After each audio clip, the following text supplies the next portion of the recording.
हरिओम. राजा जनक आणि सर्वज्ञानी श्री अष्टावक्र यांचा ज्ञानसंवाद. अष्टावक्र गीता, अध्याय 8, श्लोक 3.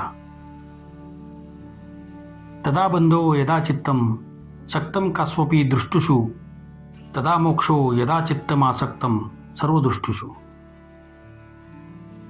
अनुवाद: जेव्हा चित्त विषयांच्या ठायी किंवा कोणत्याही दृष्टीचे ठायी गुंतलेले असेल तेव्हा ते बंधन आहे, आणि जेव्हा चित्त सर्व विषयांच्या प्रती अनासक्त असेल तर तोच मोक्ष आहे. विवेचन.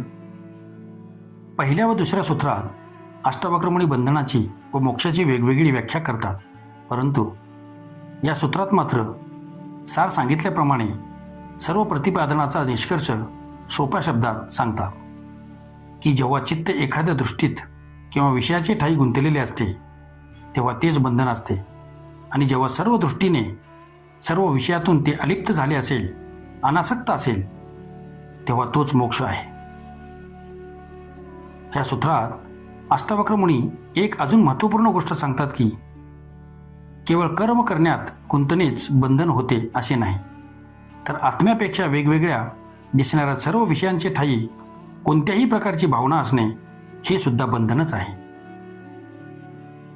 विषयांचे प्रती कोणतीही भावना असणे, कोणत्याही प्रकारची दृष्टी असणे हे वासनेचेच रूप आहे.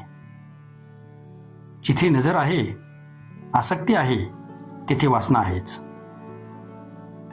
पण दृष्टीच नसेल तर वासना निर्माण होऊ शकणार नाही. वासना असली तरी तो आपोआप शांत होत नष्ट होईल. त्यामुळे चित्त जेव्हा सर्व दृष्टीने, मग ती दृष्टी सांसारिक सुखाची असो, स्वर्गाची असो किंवा मोक्षाची असो, ह्या सर्व दृष्टीने चित्त अनासक्त होईल तेव्हा तोच मोक्ष असतो. विषयावरून नजर काढून केवळ आत्मदृष्टी असणाराच मुक्त आहे. या ठिकाणी एक शंका निर्माण होऊ शकते की चित्त जेव्हा विषयात गुंतते तेव्हा हे बंधन आहे, पण तेच चित्त जेव्हा आत्मरूप होते तेव्हा मोक्ष असतो. पण चित्त तर चंचल असते व ते आत्म्याच्या ऐवजी पुन्हा विषयांकडे वळण्याची शक्यता असते. अशा स्थितीत मोक्ष अनित्य होते किंवा केवळ काही ठराविक काळापुरताच मर्यादित राहतो. अशा स्थितीत जर इच्छापूर्वक जबरदस्तीने मनाला सर्व विषयाप्रती अनासक्त होण्यास भाग पाडले तर ते पुन्हा विषयात स्वारस्य घेण्याची शक्यता आहे. पण जर स्वाभाविकपणे अंतःकरणपूर्वक निरासक्त होऊन मन स्थिर व वासनारहित केले तर ते आत्म्याचे ठायी एकरूप होऊन जाते. त्याचे स्वतंत्र अस्तित्वच राहत नाही. भ्रमामुळे किंवा अहंकारामुळे सर्व विश्वात प्रत्येक माणसात जी भिन्नता दिसत होती तीच नाहीशी होऊन जाते. त्यानंतर त्यात पुन्हा इच्छा, वासना यांचे तरंग निर्माणच होत नाही. ज्याप्रमाणे भाजलेले चण्याचे दाणे पुन्हा अंकुरित होऊ शकत नाहीत, त्याचप्रमाणे एकदा आत्मरूप झाल्यावर ते चित्तच राहत नाहीत, मग त्याच्यात वासनेचे बीज कसे काय रुजणार. अध्याय 8, श्लोक 4.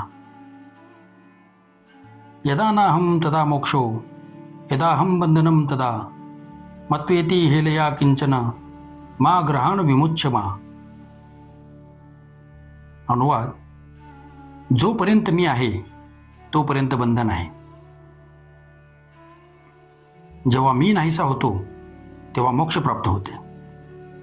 या प्रकारे चिंतन कर.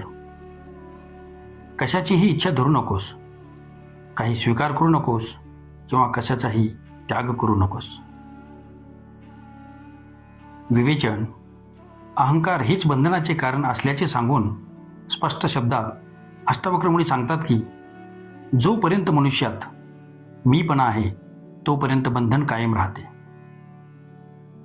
आत्म्यापेक्षा कोणतीही वेगळी सत्ता अस्तित्वात नसतेच, परंतु मीपणाच्या अहंकारामुळे भिन्नता व वेगवेगळ्या सत्ता असल्याचा भास होतो.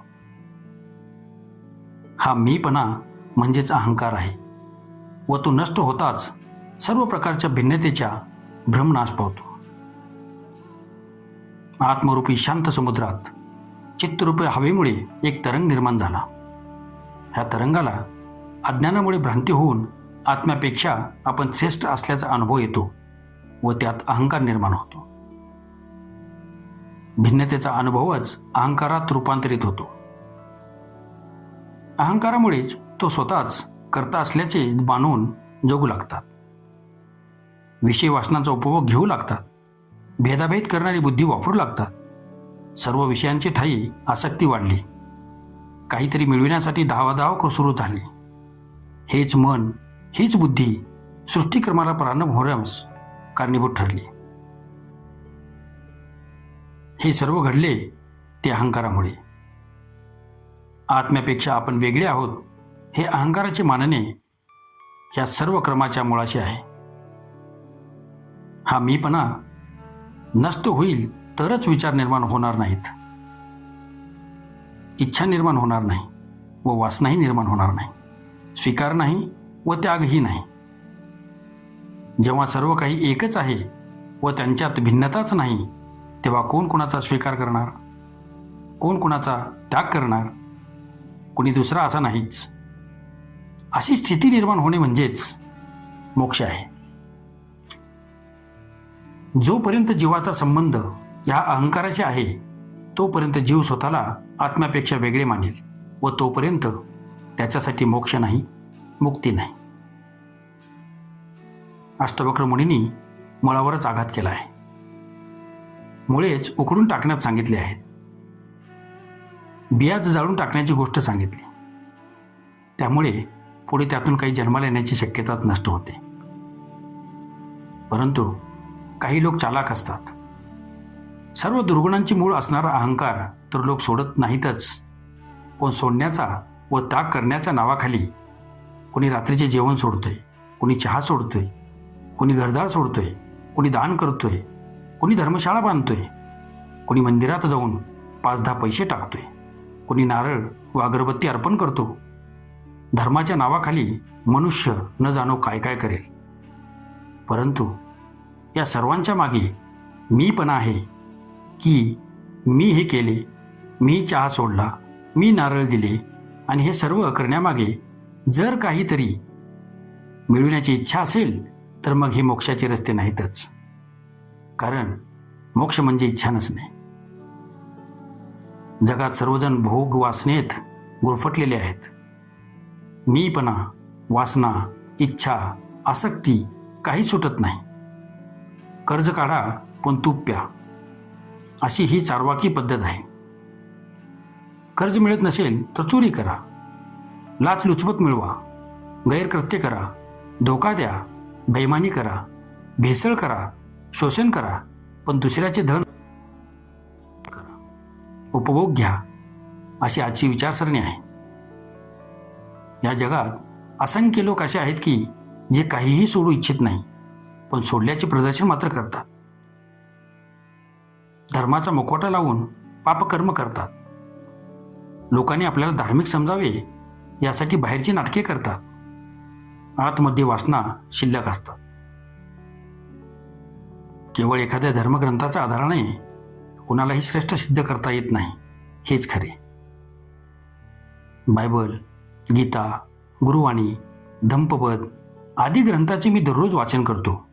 मी या ग्रंथाची पूजा करतो, वाचन करतो म्हणून मी धार्मिक आहे असा कोणी दावा करू शकत नाही. धर्मग्रंथ वाचले म्हणजे धार्मिक झाला असे नसून वासनामुक्त झाला किंवा नाही हा खरा प्रश्न आहे. अन्यथा धर्मग्रंथ वाचणे म्हणजे केवळ ढोंगीपणा आहे.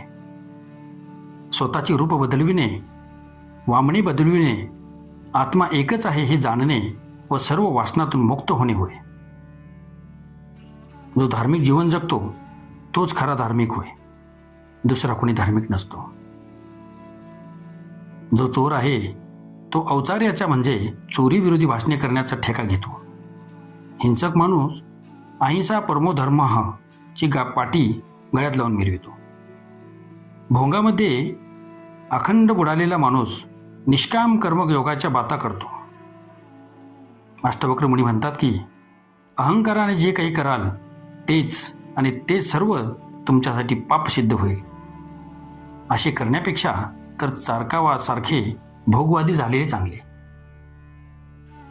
भोगवादी होऊन भोग घेणे धर्माच्या जास्त जवळ आहे. म्हणून तर काही जण चार्वाकासारख्या भोगवादी माणसाला सुद्धा ऋषी म्हणून मान्यता देतात. असत्याला सुद्धा असत्य म्हणून मान्य केले तर तो साक्षी भावाकडे जाणारा रस्ता असतो. पण सत्याशी दगाबाजी केली, खेळ केला, ढोंग केले तर तो नरक होतो.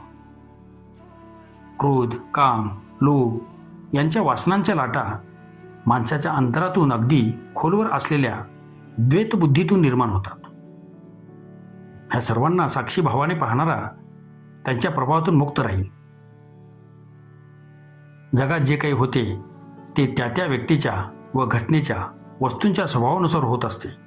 म्हणून भोग व मोक्ष या दोघांच्या इच्छेतून मुक्त होणे हीच खरी मुक्ती आहे. आणि हे साध्य होण्यासाठी मीपणाचा अहंकारी भाव नाहीसा होणे आवश्यक आहे व हाच अष्टवक्र मुनीचा उपदेश आहे. ओम शांती शांती शांती.